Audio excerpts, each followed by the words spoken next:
Hey, what's up, guys? Mike Marciano Team at Keller Williams. Interesting. I got a question from a colleague, from another agent, with regard to owner-occupied multifamilies, and what that means is people that are purchasing a 2, 3, or 4 family home that plan to live in the home and use the income to offset their expenses on their purchase. So the question was, how do you know that it's a good deal for them to purchase? How do you know the numbers make sense? So the rule of thumb is this. These are the two criteria that I would base it on. When you're looking at a 2-family, in order to figure out that value, okay, you're going to take into account the income of the second unit. All right, the unit that you're not going to live in.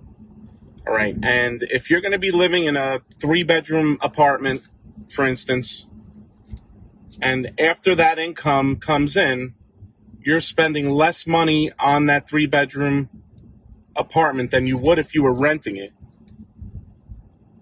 then it's a great deal. So hypothetically, if you were going to rent a 3-bedroom, let's say in New Rochelle, and that 3-bedroom rental was going to be $29.50 a month, but you could buy that house, and after you receive your rent, all of your expenses do not exceed $2,500 a month.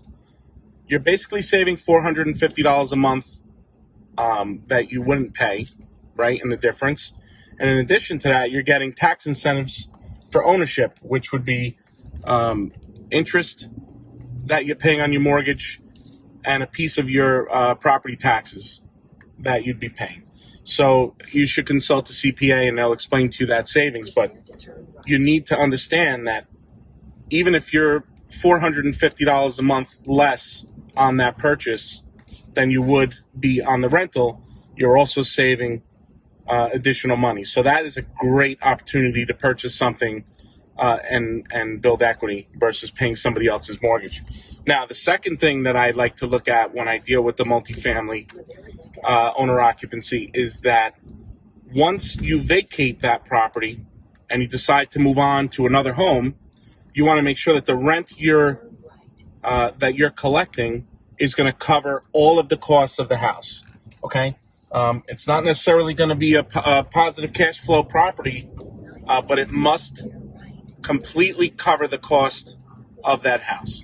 So those are the two things I would look at and consider if I was going to be buying an owner-occupied 2 or 3 family home. All right, guys, if you have any questions, please feel free to use me as a resource. You can reach me anytime. Be safe out there. Have a great day.